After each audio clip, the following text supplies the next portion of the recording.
Here we go on a Sunday afternoon, VooTubers. I thought I'd bring you this. I've been meaning to do something about the ongoing saga of ULEZ for quite a while now. I really have. So it's me, I'm back. I'm back, I'm girly mood, back again, Sunday mood. Yes, I am, VooTubers. It's Sunday, yay! Sunday afternoon. Hasn't the weekend gone fast, don't you think? So I'm just moving some, I'm cooking, you know. So I thought what I'd do is take them off the stove because they make a noise when I'm trying to film. There we go, job done. Anyway, we're here now. Hello, I'm back. It's me. So, as I said, I've been thinking of doing this ULEZ thing for a while now because it's still rumbling on and he's still fleecing. I mean, he made £250,000 in like the first fortnight or something ridiculous, didn't he, with his ULEZ. And people have took to peacefully protesting because so many of the cameras have been broken by the, what are they called?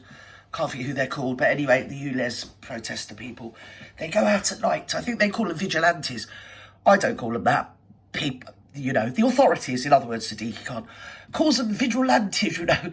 And so many of the cameras have been broken, he's took to having mobile ULEZ cameras in vans that he deploys at various places all around London town. Well, basically outside of London, to be honest.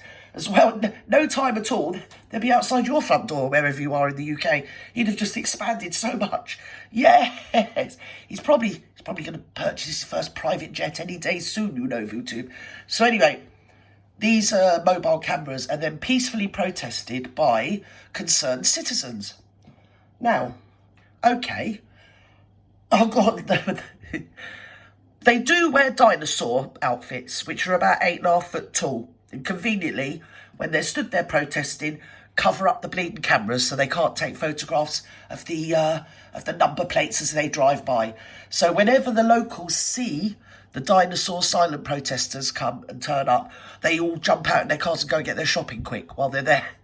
So they rotate around London to give the old people and the infirm time to go and get their shopping or run whatever errands they need to do. Because the rest of the time they can't because of the ULEZ. It's £12.50 a day, every day. Yeah, just to go outside. You already pay road tax. Plus, you pay in London anyway for the, whatever it's called, the London... Well, you pay to go into London. You have to pay on the internet. Yes, can't think what it's called. Oh, yeah, charge. London charge, some BS. Yes, I don't let my brain get overly fuzzled with such nonsense. Rampant and outrageous. Yes, pirateering or gazetteering or whatever the word is. Scrounging as well. So, he's up for re-election next year.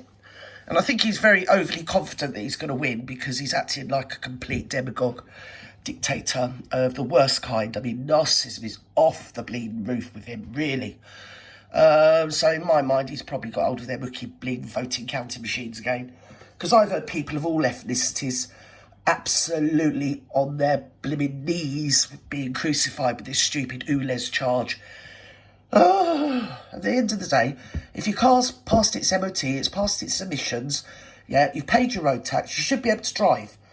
But it's like the tippy toe of totalitarianism. Nobody said anything when they bought in the original London charge. So you're already paying once to drive in London. Now, to drive into London. Now he's actually charging people that live in London to drive.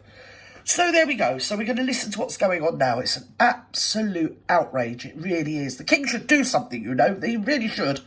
There we go. Come on. Sadiq Khan and, persecuting poor people and ill people. The two colleagues of yours sitting there protesting in front of vans. This is about ULEZ and so on. You're saying masked thugs were used to protect ULEZ enforcement vans. Tell us about this. Well, as you know, this most undemocratic introduction of a policy to actually fleece drivers, ULEZ, in London. Tyrannical. What we're seeing here at the moment in time is that people Despot. are so frustrated with this. He should be sacked. Consultation agreement. 2 out of 3 didn't want it.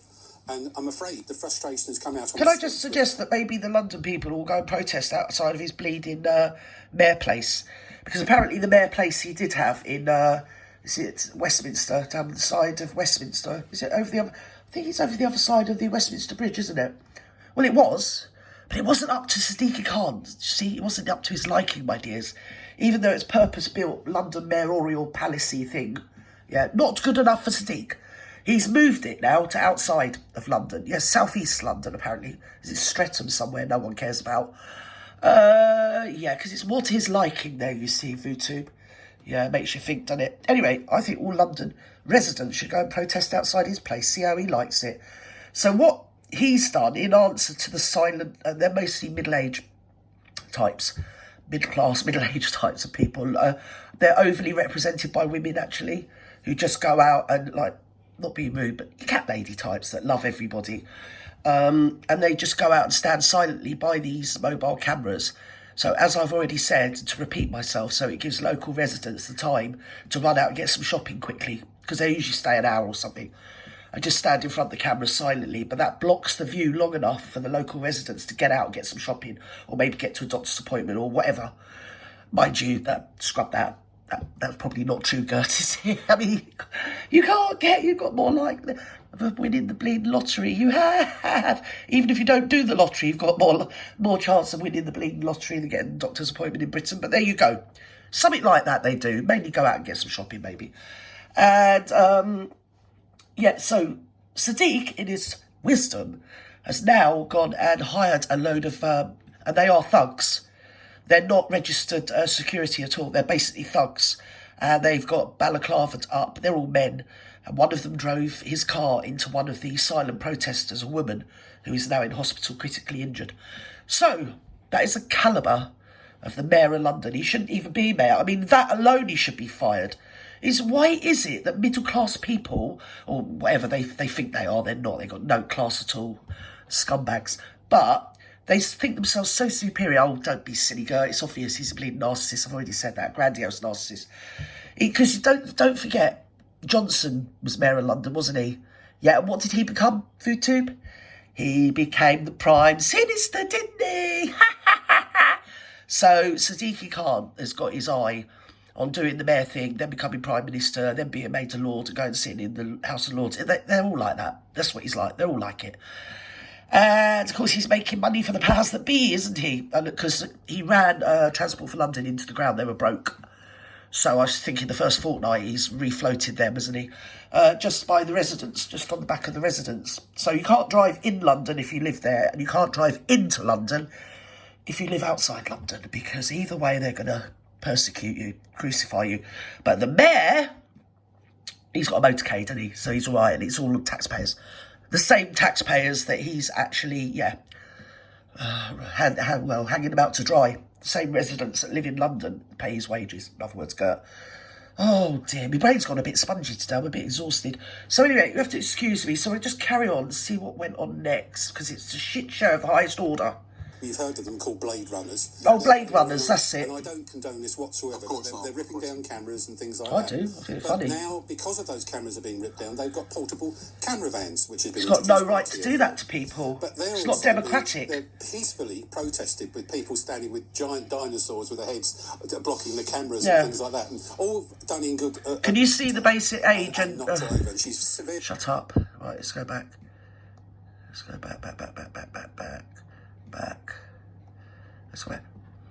You can basically see the age and demographic of the people that are protesting. They're not what you'd call thugs at all. So, they are just London residents, and they can't. What is it going to cost them, like £100 a week just to drive a car out of their own driveway into their own town, where most of them were, without putting too fine a point on it, born in. Right, let's go. Security firms who do not have their SIA certificate. No, they they're need thugs. to have their security They're illegal. Association. They need to be identified, recognised. They're actually criminals. They're a band of thugs. If they're not actually licensed, then they are actually criminals, and they shouldn't be out there with balaclavas on, knocking over old ladies. And of course, they're all men in the prime of their life, aren't they? With bleeding balaclavas on to a load of bleeding middle-aged, middle-class, basically women. It's a few men, but they're mainly women. Some of them are in balaclavas or masked, etc. And they've been resorted to thuggish behaviour. And one person, which is a person called Heather Watt, in Biggin Hill, was peacefully demonstrating. Biggin Hill? One of the security guys drove the car. I mean, if you think Biggin Hill is right outside London, it's not even in London. What have they got Ulas up in Biggin Bleeding Hill? It's in Oxfordshire. I mean, what bleeding cheat does he think he is? Overstepping his remit, supercilious little oik. I don't know who he thinks it. And when he speaks, oh my God, he just makes me want to be sick. He just talks so down, so condescendingly to everybody about everything. And he used to be a lawyer, but obviously he wasn't a very good one, so that's why he's doing this bleeding hooey. Yeah, so he just thinks he's marvellous, you know, and everybody is so beneath him. He's like a lot of little men. He's got that syndrome, doesn't he? Yeah, you know, silly little man. Sack him, he should be sacked. He's sanctioning criminality. There you go. And knocked her over, and she's severely injured. Goodness me. Yes, it's disgusting. And not being funny, you've got kids in London with those bleeding, what do you call them, zombie knives, going around killing each other every day, exponentially. Children, teenagers, you know, and he's doing all this. He doesn't do anything to serve the actual citizen. It's all about making money to make himself look good. Because money begets money, doesn't it, Vootoo? Yes, and when money begets money, it begets one's titles. Yes, it does. Next thing I'm going to be Lord Sadiq of Khan. Yes, Lord Sadiq Kant. Yes, and with that I'll leave it for today. Yes, I'm sure I'll be back to it. Because it should be an election issue, it should be banned. How it's even got through without even a vote, nobody's voted for it or anything. It's ridiculous. And how he even got in, I do not know. As I say, dodgy voting counting machines, Vootoo. Bye-bye now.